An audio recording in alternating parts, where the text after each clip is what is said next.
L'histoire vraie ou pas de Pierre Bellemare. On parle souvent de Madame de Sévigné, la marquise, dont les lettres sont parvenues jusqu'à nous. Moins de Monsieur de Sévigné, le marquis. Et pourtant, il y aurait aussi un livre à écrire à son sujet. Alors, né au château des Rochers en Bretagne en 1623, Henri de Sévigné est à l'âge adulte un cavalier à la fière allure, aux longs cheveux, parfumé aux muscles, très bien mis. De quoi faire chavirer quelques jeunes filles en fleurs. Criblé de dettes, le jeune marquis cherche d'ailleurs une épouse fortunée si possible, et il va la trouver un soir de bal en 1643 sous les traits de mademoiselle Marie de Rabutin-Chantal, une fille de bonne famille, vive, intelligente, mutine et fort instruite. Henri de Sévigné tombe sous le charme. Quelques mois plus tard, l'union des jeunes gens est annoncée. Mais la veille de la signature du contrat de mariage, le marquis, connu pour son arrogance et son impulsivité, s'engage dans un duel dont il ne sortira pas vainqueur. Blessé par un coup d'épée, il perd beaucoup de sang et se met à délirer. Henri reste au lit pendant plusieurs jours, sa future femme, Marie de Rabutin-Chantal, le veillant. Finalement, en juin, le marquis est de nouveau sur pied.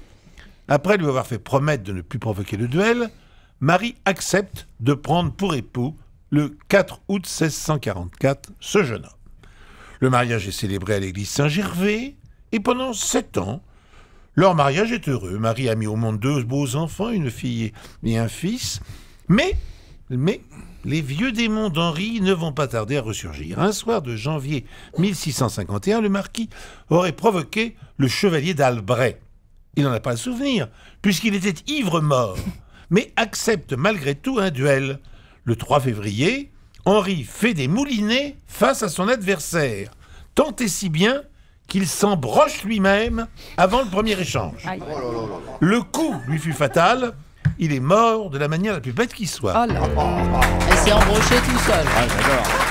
Ah, il s'est embroché tout seul. Drôle d'affaire, mais est-ce que cette histoire est vraie? Alors, autour de la table, Valérie Benaïm. Ce serait bien si c'était vrai. Ce serait bien. Ah bah là, on ça voit. mérite. Ouais, calmez-vous quand même. Hein. Thomas Hervé. Bah, je sais pas, un duel avec un Saint-Albret, moi j'aime bien l'idée, donc ouais, moi je dis oui, Oh, j'achète. c'est drôle. Merci, c'est vrai que c'est très drôle. Ça, c'est une blague que seuls les fromagers peuvent comprendre. Et on embrasse bien sûr tous les fromagers qui nous écoutent sur Europe 1. Merci.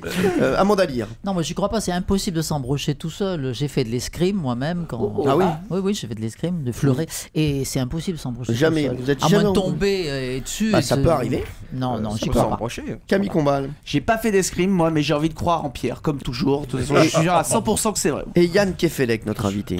Totalement d'accord avec vous, cher monsieur. Moi, je bois les paroles de Pierre Bellemare. Ah oui. S'il me dit que l'homme s'est embroché avec son épée, eh bien voilà, Bah, j'en écoutez. prends acte et je verse une larme à la mémoire de cet homme que je n'ai pas connu. Alors très bien. Et j'aime bien parce que c'est le seul mec quand même qui appelle Camille Combal monsieur. Ouais, c'est vrai. Merci Yann Kefelec. Camille Combal bien sûr qui a 17 ans. Allez, Pierre Bellemare nous a raconté une histoire il y a un instant. Pierre Bellemare, alors Yann Kefelec, Camille Combal pensent que cette histoire est vraie. Amanda Lear pas du tout. Voilà. Amanda pense que cette histoire n'est pas vraie.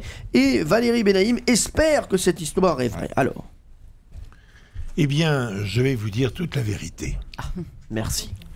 Cette histoire, que Oui. je vous ai racontée tout à l'heure. Avec ce garçon qui s'embroche. Oui, avec Qui se parfume au muscle. le mari de Madame de Sévigné. Oui, Henri. Riton. Soyez sérieux un peu quelques instants, s'il vous Bah, plaît. tout le monde l'appelait Riton de Sévigné. Bah oui, bien sûr.